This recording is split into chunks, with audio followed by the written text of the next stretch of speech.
I'm Professor Thomas Pangle of the Thomas Jefferson Center for the Study of Core Texts and Ideas, which is a new Great Books program here at the University of Texas. And it's our great honor and privilege to have as our lecturer today in our program Professor Jean Bethke Elshtain. She's the Rockefeller Professor at the Divinity School at the University of Chicago. But more importantly, she is one of America's leading public intellectuals.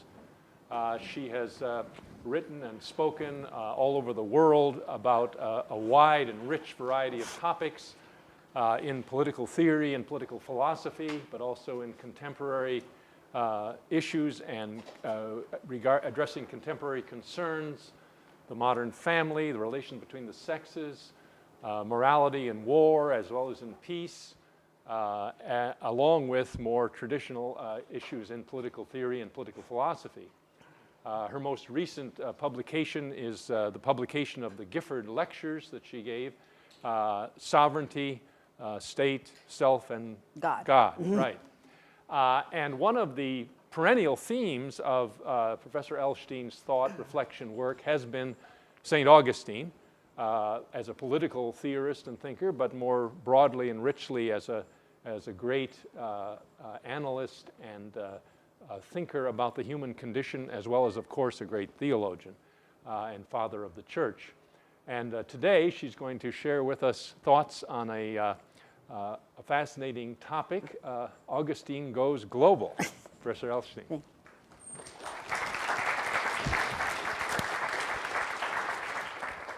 Well, thank you very much. Can you hear me? All right. Very good. Forgive me for wearing these somber Chicago colors. I forgot where I was coming to, I think.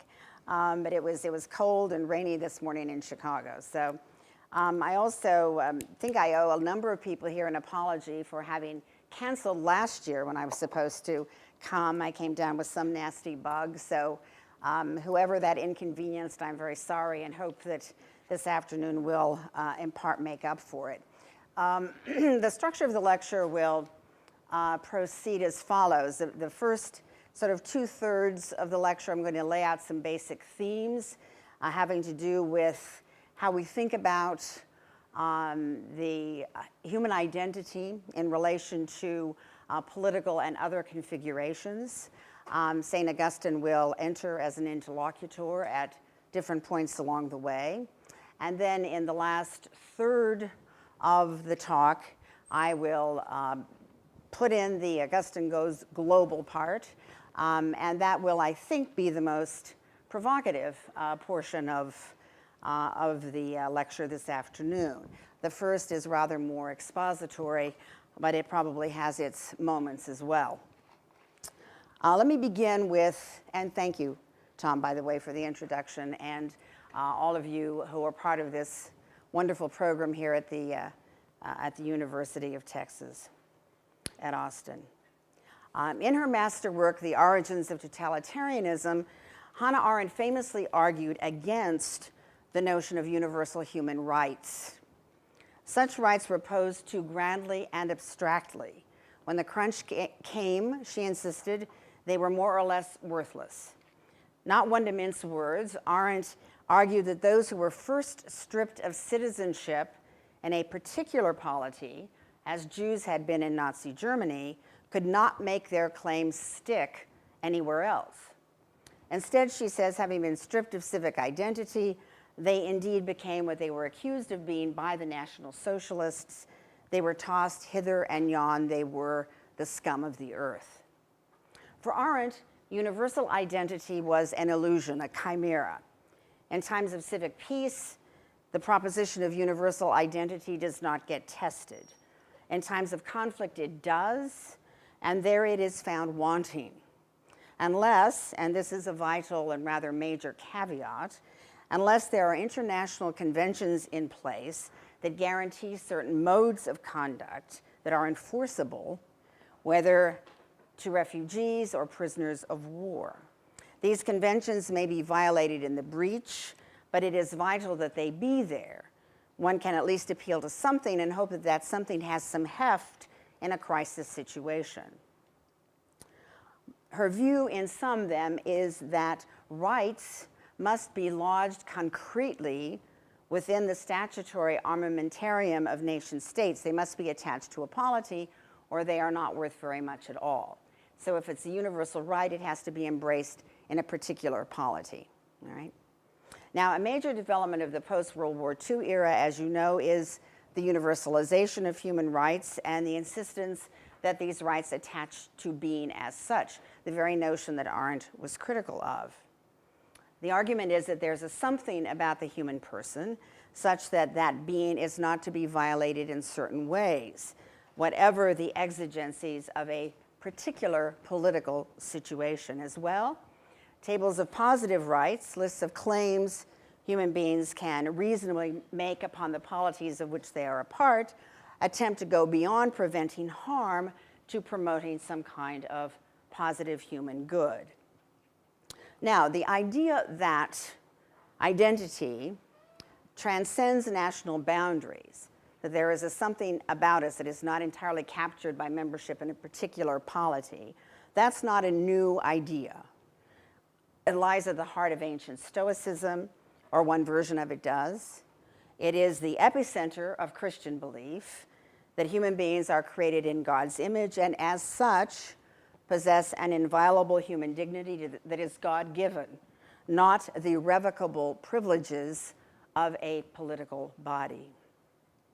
So one might speak in this sense of Christian deterritorialization of identity. Now, this deterritorialization was correlative in the early church with a placing of less emphasis on earthly citizenship in a particular polis or civitas. The prototypical Christian identity is not that of the citizen of the polis, but that of the pilgrim citizen who enjoys, if that's the best way to put it, membership in two sorts of polities, the earthly city and looking forward to the eschaton in the heavenly city. The peregrinus or peregrina, the pilgrim, wanders across through territories situated in one, may move to another, but he or she is not essentially defined by them. This does not mean, Augustine insisted, that Christians are to ignore civic matters. Here his discussion, famous discussion of the vocation of the judge and why a Christian should undertake such an inherently tragic vocation is instructive. One does have a responsibility to one's own time and place. And one enacts this through forms of concrete institutional and vocational expression. Most importantly, however, the concrete expression of one's identity at its most important is revealed within the body of another institution, the ecclesia, church.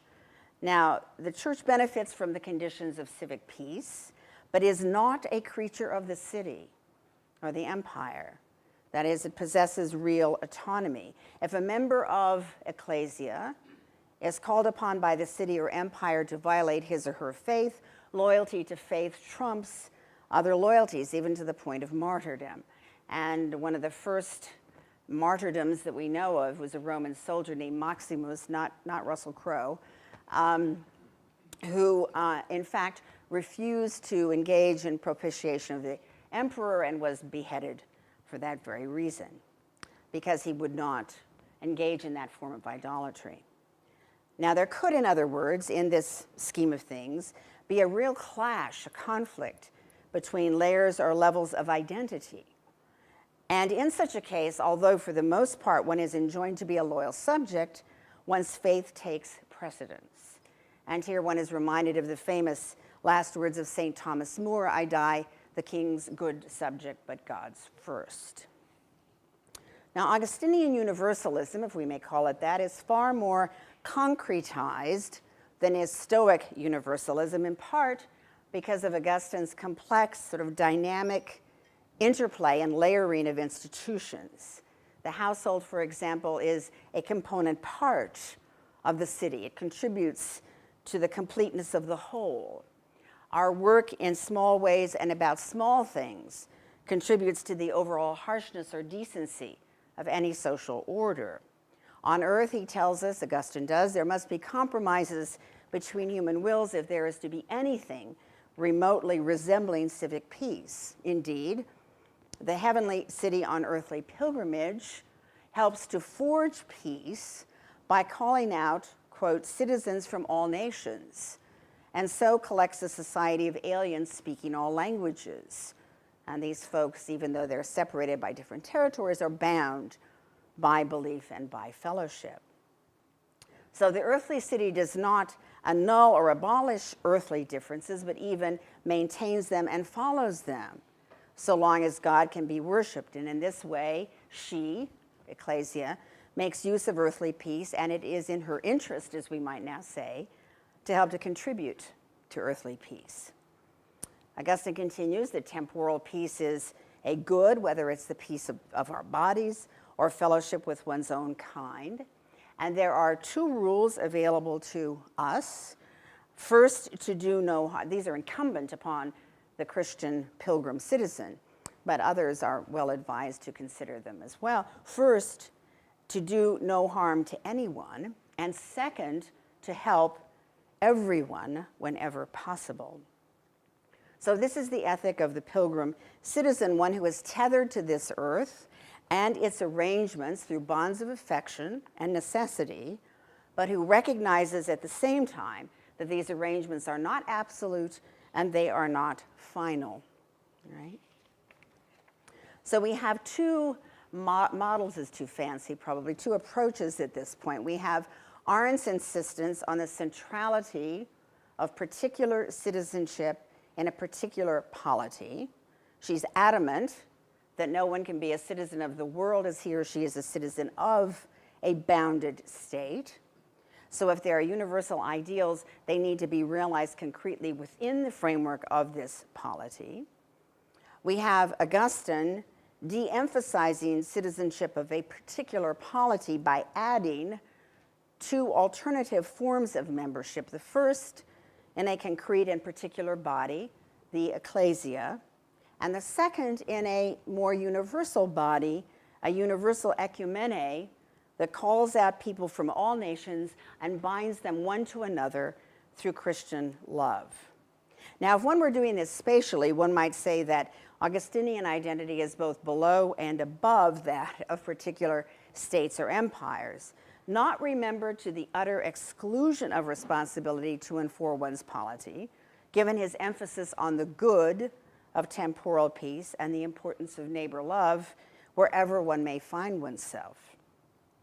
Augustine did not talk about rights, of course, but he certainly put in play a universal identity based on God-given dignity, and his definition of to whom that dignity attaches is extraordinarily expansive. Augustine tells us that there are many accounts, and he relies here on Pliny's natural history, says it may not be true, these stories, but they're instructive, of strange creatures whose existences raise questions about human derivation and human definition. There are, for example, the so-called scelopods, shadow feet, because in hot weather, they lie on their backs on the ground and take shelter in the shade of their feet. What am I to say of the kinocephali, whose dogs' heads and barking prove them to be animals rather than men? Question mark. Now, we are not bound, he continues, to believe in the existence of all the types of men which are described, but no faithful Christian should doubt that anyone who is born anywhere as a rational and mortal being derives from that one first created human being, and this is so, however extraordinary such a creature may appear to our senses in bodily shape, in color, motion, utterance, or in any natural endowment or part or quality. If these races are included in the definition of the human, that is, if they are rational and mortal animals, and rationality is this ability to communicate, to have some kind of social life, it must be admitted they trace their lineage from that same one man, the first father of all mankind. So there's a double trajectory here to Augustine's universalism then, that of identity and that of definition. So long as a creature has some kind of language, that creature, which suggests, again, a social life, that creature belongs within the broad domain of the unique and infinitely precious. And these identities are revealed through concrete local associations. Okay, so we've got that. Now, let's jump ahead a number of centuries and take stock of the fate of these sorts of recognitions. And we see straight away, as we travel the long panorama, the long course of Western history, that in the era when we have the solidification of the state and so forth, Protestant Reformation, that human identity is re-territorialized and that human definition is circumscribed. That is, what counts as human narrows rather than expands, and human identity is, again, defined more territorially.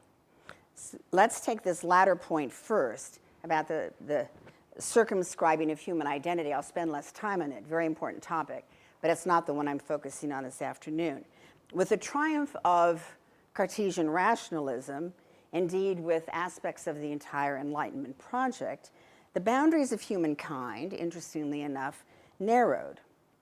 No longer was communication and sociality privileged, but rather the capacity for certain sorts of abstract rational operations. It is this narrowing rationalism that has, over centuries, had profound effects, most obviously for persons with mental disabilities, but women as a category were also implicated given their alleged lesser rationality. Now, of course, this is a very old story. As you know, Aristotle saw women as rational beings, but less fully so than men.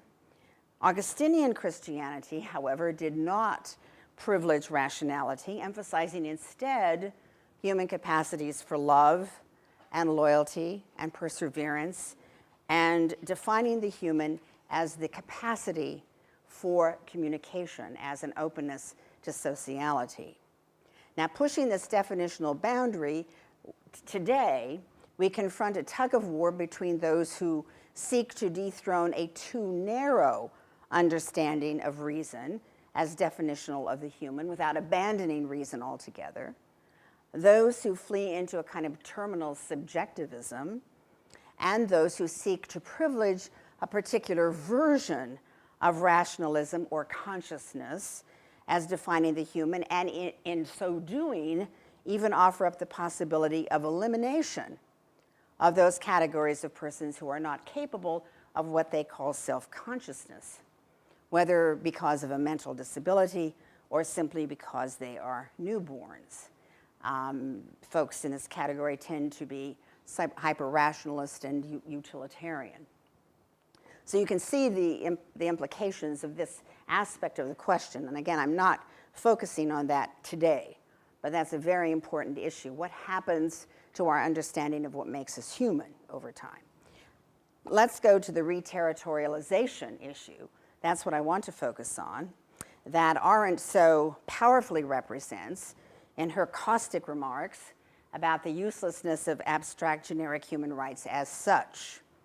Now, the solidification of this effort, this territorialization, is certainly the Treaty of Westphalia, but the fatal move, for my purposes, is the Peace of Augsburg in 1555, with its cuius regio eius religio principle, the religion of the prince is the religion of the kingdom, for this defanged, if you will, the universalism of the Christian dispensation and sought to confine it within the boundaries of particular political configurations. The church, in effect, becomes subordinate to the state, in tandem with it, and exists at the sufferance of the prince to a great extent. This is one of the reasons in a book I published in 1987 called Women and War, I spoke of the Protestant nation state, given the importance of Luther to these developments. That is, I argue that Luther prepared the way for the political theology that underlies the emergence of the state, this new territorial entity. In the future, the state becomes more difficult to resist, churches having been disarmed in their relation to the state, that is, hedged in by a cordon sanitaire that muted their potential political witness, or more decisively constituted churches as subsidiaries of the state. So the implications of Augsburg were profound.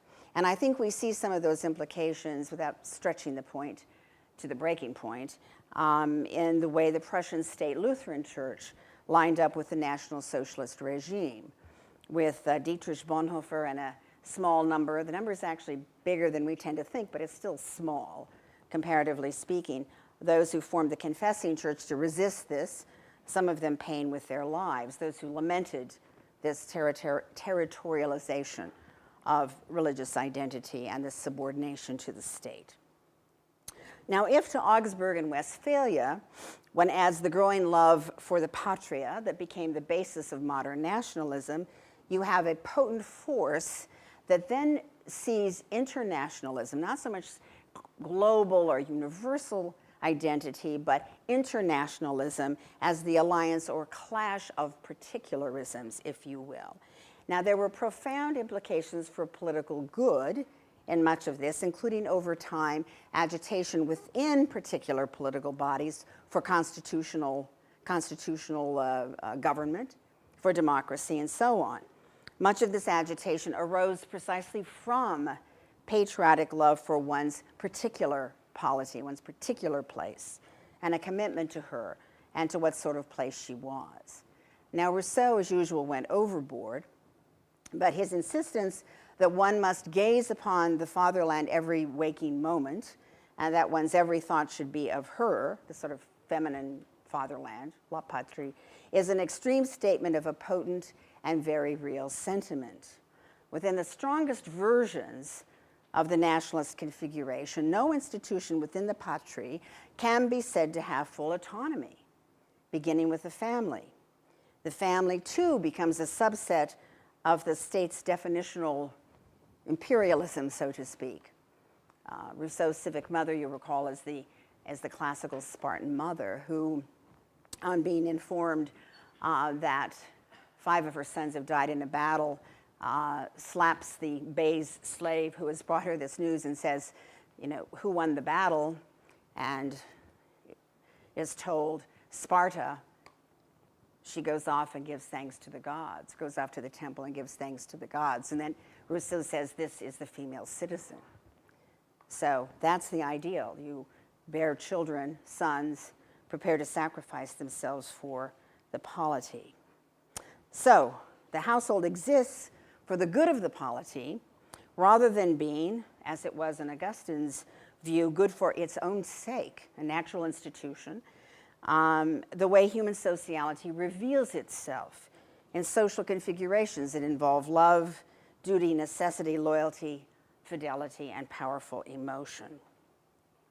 So now we've got a third approach or model. Let's remember the first one is the Arendt view of the centrality of citizenship in particular polities with universal ideals realizable only if they're embedded within the polity. We have Augustine's expansive definition of the human and his extension of the notion of citizenship to include citizenship in the earthly city and the heavenly city. And the earthly city citizenship is a kind of pilgrimage.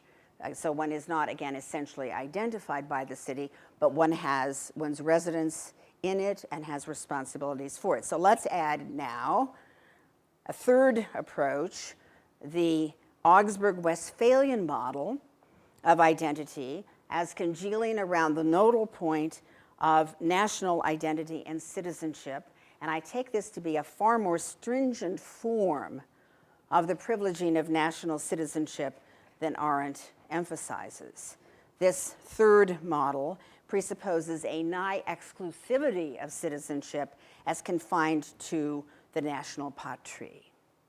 So, in the Arendtian model, we find little attention being paid to local arrangements beneath the level of the state, save for her emphasis on friendship and education. And the Augsburg-Westphalian model, all institutions within the boundaries of the state are indebted to it for their very existence and defined in large part by it. They persist at its sufferance and a premium is put on the ways all institutions reinforce national loyalty. The most perverse form of this, of course, again, is 20th century totalitarianism, Gleichschaltung or coordination. All institutions function at the behest of the state. In the Augustinian approach, there is a dynamic interrelationship between the concrete institutions that express our deep sociality, beginning with the household, and then this connects up, again, dynamically, all the way through the entire mundus or world. Each layer of institutional relationality and identity contributes to the ordering of the whole, or its disordering, as the case may be. And disordering does not, by the way, mean that there's tension and conflict and alienation and confusion. Augustine assumes these are constant features of the human condition. Rather, serious disordering means the wrongful subordination of one layer of identity or an institution to another that possesses more power, not legitimate authority, but more power in the sense of earthly rule. Now, Augustine then insists that the earthly city is marked or stained by sin, but rather than ushering into a demand for a kind of totalized hegemon of the sort we can see in, for example, Hobbes's Leviathan, Augustinian realism ushers into a rueful recognition of limits and rejects a will to dominion that requires others to conquer or to absorb or to banish. Now, if one makes this project of peace, and it's good, a project for all levels of identity and being, then it is possible for the good work of a more capacious, less violent way of life to start small and to grow larger, so to speak.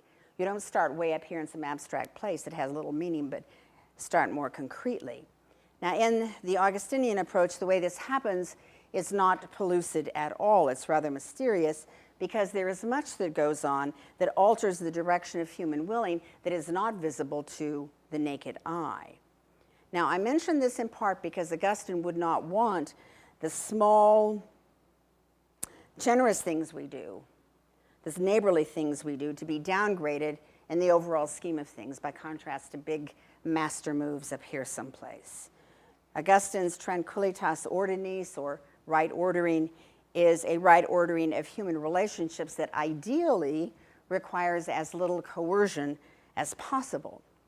He assumes that the level of coercion is going to rise as one moves through these various levels, but even here, Augustine analogically links those who would be masters and have others at their beck and call, links them whether they're in households or whether they're emperors. Loyalty to one's polity is definitely a good in the scheme of things, but it isn't the only good. It is not a superordinate good. If any institution is privileged, it is the ecclesia as the site of deepest human loves and beliefs and commitments, as this institution works to achieve intimations of a peaceable kingdom during its earthly sojourn. Now, that sort of kingdom can also be presaged in political life, but this is far less likely, given the abiding temptations of that life and how easily it is given over to the libido dominandi. Now, I'm almost through the first 2/3, and we'll get to that last third part that I indicated would have some provocative comments in it. Now, any account has to account for layers of identity and their relationship. It has to make room for the privileging of one aspect of identity, should it come into conflict with others, unless you assume it's going to be smooth sailing all the way at every point. It must acknowledge both our propensity for conflict and violence, as well as our ability to seek out and to attempt to live out alternatives. It must make provision for our desire for rootedness, as well as our yearning to roam. Human beings have always moved through and across and over landscapes. Any important feature of identity, in order to amount to something, must be concrete. That means it has to be more than a sentiment or a slogan, and must be embodied in some institutional or relational form that has some sturdiness and a capacity for perdurance. So I see something here along the lines of a fusion of the citizen, again with the pilgrim. To be a pilgrim is very different from merely drifting, crossing boundaries, or proclaiming one's cosmopolitanism. There is a moral purpose in the pilgrim identity. There is the realization of identity in and through pilgrimage that is very different from the fleeing of identity or being forced to flee of the refugee or the mere wanderer. Now, working this all out is beyond the scope of this paper and likely beyond the scope of my abilities, but it seems to me that that's the kind of challenge one faces. Now, let's go to the specific issue of how we deal with all the claims now that we confront now about the global situation, if you will.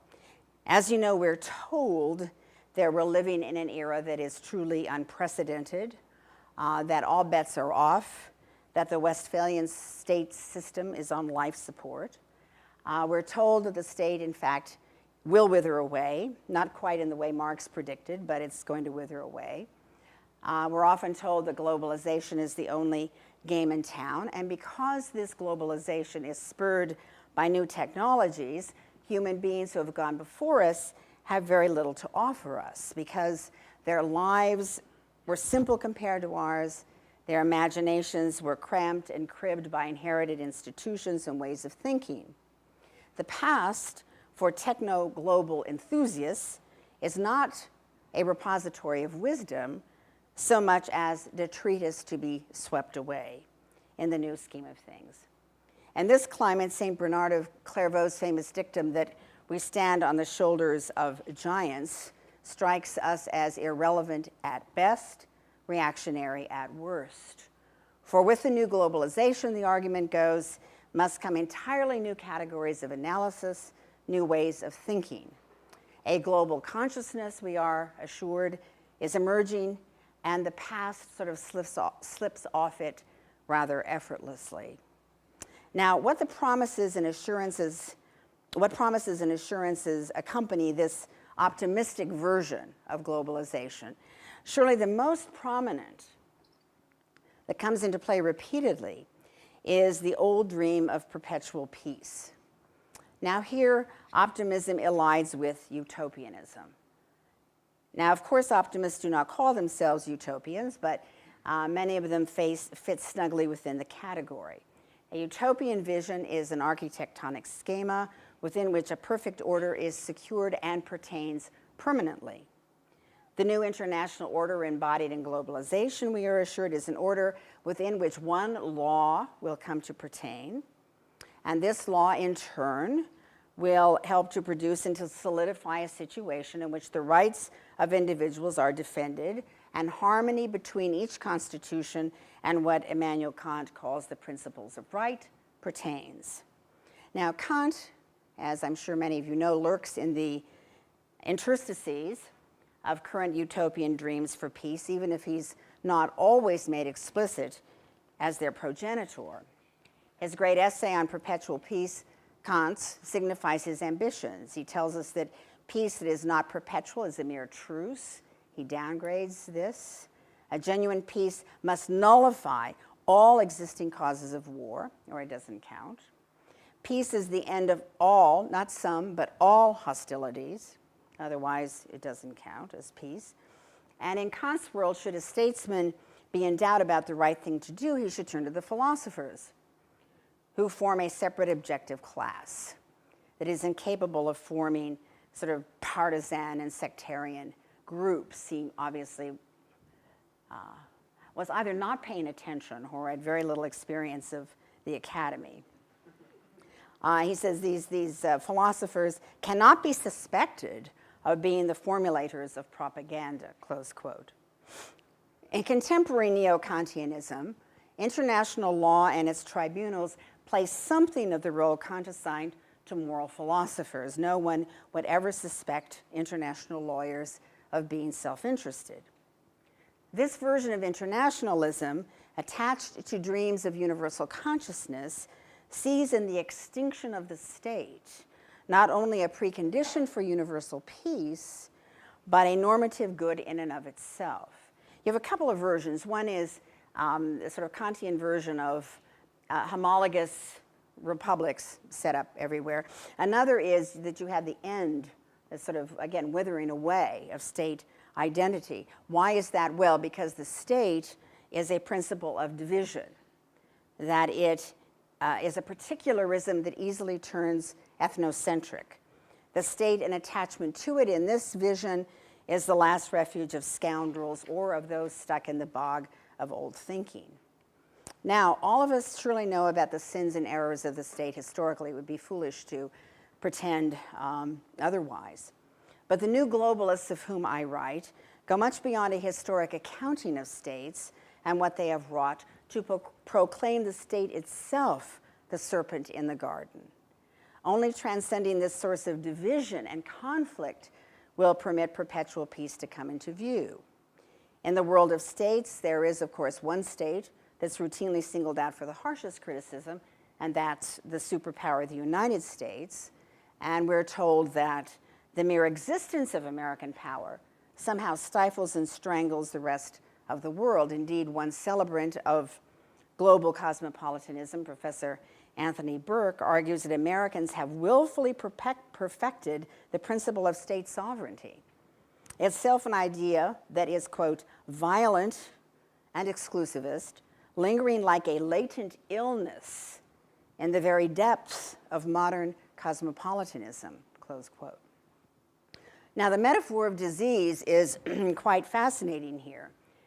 Who are the physicians come to heal the international order and to preside over the demise of the Westphalian system?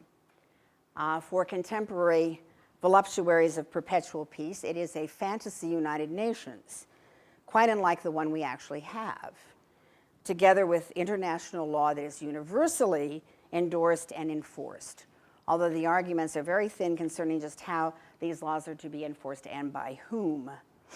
Given that the United Nations today, sadly, is scarcely the great parliament of humankind that some dreamt of, being composed instead overwhelmingly of delegates who represent undemocratic and corrupt regimes, this strikes me as a not terribly persuasive argument. In fact, it is not an argument. It is one of the many unsubstantiated claims advanced in celebratory globalism. These new utopians ignore or downplay moral and political ambiguity and nuance, the smudginess of real human lives and history, the density and relative intractability of events. There's a vision of perfect control here. Now, what is both fascinating and problematic about the premises and promises of this neo-Kantian utopian universalism is the fact that no coherent account is offered as to how we are to achieve perpetual peace peacefully. To get from A to B, somehow it is just going to happen because there's this underlying sort of dialectic at work. There is also no coherent account of power. Who has it? Who can be trusted with it? How do you coordinate the entire apparatus so no one wields power unjustly? And finally, there is at base no recognizable human anthropology at work, knowledge of the human, anthropos logos, in contemporary utopianism. This is, an account of human nature. Now, at one point, it would have been unthinkable to discuss a political vision without putting forward an account of the human subjects who will realize those visions, who will make the picture the theorist paints possible. Now, on this question, we encounter silence. We can, however, tease out certain assumptions. The assumption is that human beings are essentially good, well-meaning, pacific beings who've been led astray for centuries by bad actors or because they've been stuck in flawed institutions. Good, however, will triumph, and our authentic natures will be manifest. There's really no other set of assumptions about human beings that meshes with this vision of perpetual peace that the globalizing utopians advance. All right, let's bring him back on stage. Augustine's, as I've already indicated to you, is a concretized vision of the universal. That is, human beings cannot suddenly become global creatures as if they could detether themselves from their locations in a particular time and place on this earth and through concrete relations with others. We are finite, not infinite beings. We don't move toward the universal, towards recognition of those much beyond our own concrete sphere as lone individuals, but in and through human fellowship, where we can entertain certain universal aspirations or connect, as I said, up in the Augustinian understanding to a kind of universal ecumene. And there could be other forms of recognition that could develop in that way. I don't mean that to be the only possible one. The city of God on earthly pilgrimage, Augustine's name for those who live in hope of life in the eternal city, does not remember, annul, or abolish earthly distinctions or differences, but he says maintains them, so long as God can be worshipped. In fact, he tells us at one point that God loves contrasts and differences, and that we are, by definition, a plural species. Although he is not a natural law thinker in the classical sense, Augustine nonetheless believes that there is a naturalistic morality written on the hearts of all sentient creatures. It's a kind of ethical naturalism. By nature, no man has dominion over any other. By nature, no one is evil.